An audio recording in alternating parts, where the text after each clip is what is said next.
Ever wondered what's really happening to your body on anesthesia? It's a lot more complicated than you think.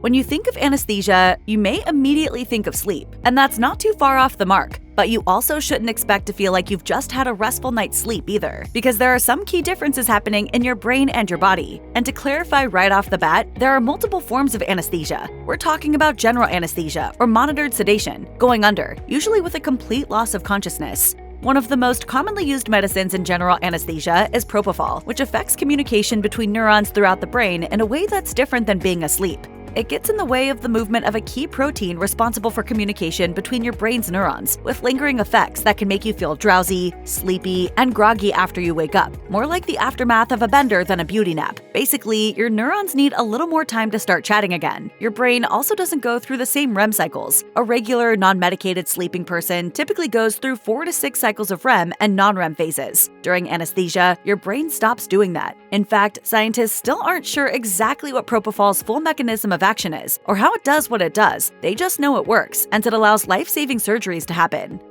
It's relatively normal to see a change in blood pressure during anesthesia. The good news is that since it is so common, anesthesiologists expect it and are prepared to deal with it. When anesthesia is first administered, it's normal for blood pressure to go up. If it gets too high, you'll be given something to counteract it. Depending on the type of surgery you're getting, anesthesiologists will also be on the lookout for a drop in blood pressure, which is normal if you're, say, losing blood. Think of it like trying to take a shower while someone else in the house is pulling apart the plumbing. That's usually fixed by adding more fluids or a blood transfusion.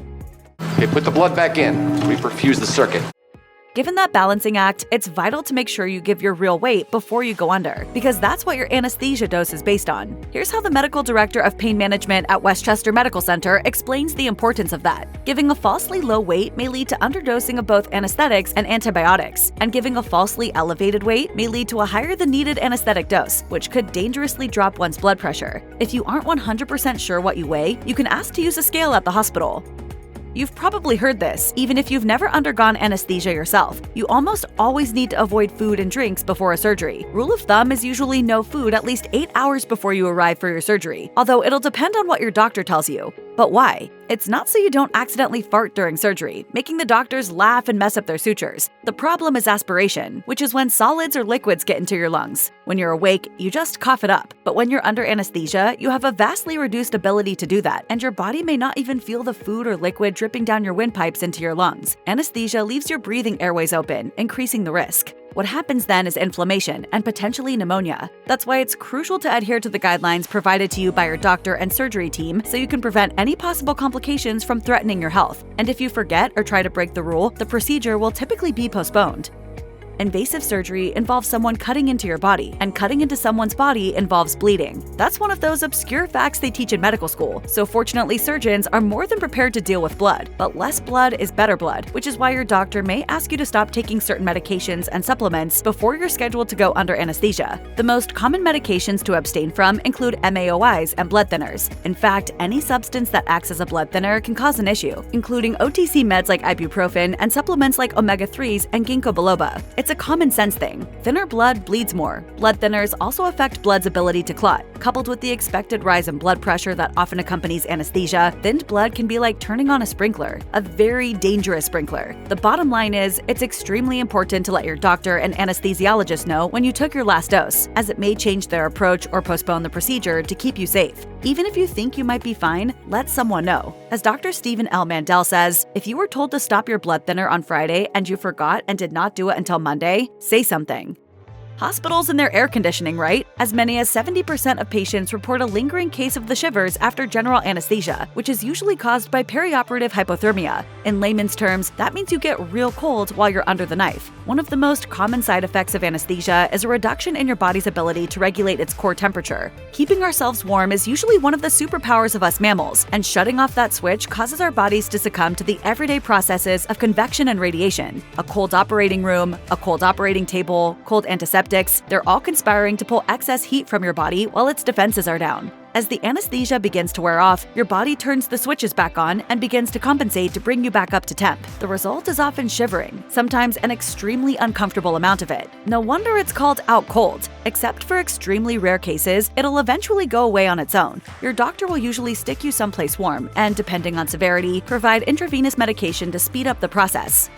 You have about 27 feet of intestines, and not to get gross, but even if you don't eat the morning of your anesthesia, there's usually some food still making a road trip through you somewhere in those pipes, which leads to the next side effect. Anesthesia can lead to constipation, even if your bowel habits were regular before surgery. If you keep thinking of general anesthesia as a thing that slows things down, you can see how that affects your bowel system too. Dr. Constance Chen explains, some types of anesthesia will slow down the GI system, so it is more difficult for food to be passed through your body. A sluggish gastrointestinal system can cause constipation, which, as Dr. Chen explains, gets worse if you also receive narcotic pain meds after surgery, since they also have a well-deserved reputation for clogging up plumbing. To help curb post-op constipation, WebMD suggests drinking more water, avoiding caffeine, adding more fiber into your diet, and increasing your level of movement if possible. Constipation can be a serious issue and cause complications down the road, so it's important to tell your doctor if it persists. Unfortunate as it may be, you can probably expect some degree of nausea after anesthesia. Generally, it'll affect around 40% of people, though there are several factors that can increase that chance. One is the type of anesthesia. According to Verywell Health, getting your anesthesia in the form of a gas like nitrous oxide is much more likely to give your stomach discomfort. Duration also matters. Surgeries longer than 30 minutes see a massive uptick in reported nausea and vomiting. Here. On the surface, a little nausea doesn't seem very serious, but anything that can impact your recovery needs to be taken seriously. If it gets to the point of vomiting, you have dehydration to worry about. Dry heaving can also be painful, and depending on where your surgery was done, although stomach contractions can cause complications with the surgery site. Nausea and vomiting are never pleasant, but if you prepare for the possibility of experiencing them beforehand, you'll hopefully be able to mitigate some discomfort. Nobody's going full memento, but temporary amnesia from anesthesia isn't uncommon. Some people even forget whole conversations leading up to the surgery, and some may struggle with recalling new short-term memories that happen on the day they wake up. This memory loss is usually a pretty benign side effect caused by the medications used in anesthesia, but it can be stressful if you aren't expecting it. Again, it's temporary. Having an open and honest conversation with your doctor about it is arguably the best way to prevent panic after waking up and not remembering how you even got to the hospital. Tied in with potential memory loss is the possibility of confusion or delirium. It's usually mild and temporary. However, in some cases, the confusion may be more severe. Older adults are more prone to post-operative delirium, according to Medline Plus, and even though it typically resolves in time, it can be distressing. According to UT Southwestern Medical Center, most cases of delirium last a week or less, with symptoms that gradually decline as the patient recovers from surgery. However, the condition can last for weeks or months in patients with underlying memory or cognitive challenges such as dementia, vision, or hearing impairment, or a history of post-operative delirium. This is a fairly rare side effect. Most of the published journal reports detail the observations of single patients displaying the unexpected effect. But it happens. Sometimes your body just starts twitching. At first, it may even look like you're waking up, but you're still out cold. Going hand in hand with that side effect is unexpected hiccuping. It doesn't sound too bad, and it's usually not, although it does get in the way of that delicate surgical work. In at least one case, a patient's hiccuping was so severe that the anesthesiologist had to up the dose of propofol and give them a short-term paralysis agent just so they could get a tracheal tube down their throat. It's not totally understood why it happens, although it's believed to have something to do with a neurotransmitter imbalance caused by propofol. In extremely rare cases, these muscle twitches or hiccups may continue even after the patient has woken up. Probably one of the scariest thoughts before getting anesthesia is waking up during surgery. It can happen, even though it's rare. It happens in 1 or 2 out of 1,000 cases, according to the American Society of Anesthesiologists. In the majority of cases, waking up during surgery, also called anesthesia awareness, creates more anxiety and confusion than anything else. You still don't feel pain, but you're also, awake on an operating table. I'm ready for the scalpel. Why scalpel?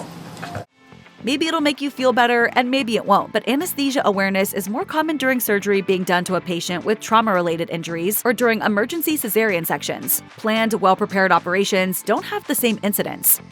Every person is different, so the exact way your body might behave under anesthesia is unique to you and you alone. Along with common side effects, there have also been reports of extremely rare ones. If ketamine is used as the anesthesia, reports of vivid dreams and hallucinations aren't outside the realm of possibility. Additionally, some people may experience more severe complications, including cognitive issues that can persist longer than a few months. Whether you experience any of these or not depends on such a wide range of factors that it's almost impossible to predict what will happen. Pre-existing mental and physical conditions can change the anesthesia experience, along with medications, recreational pursuits, and lifestyle choices.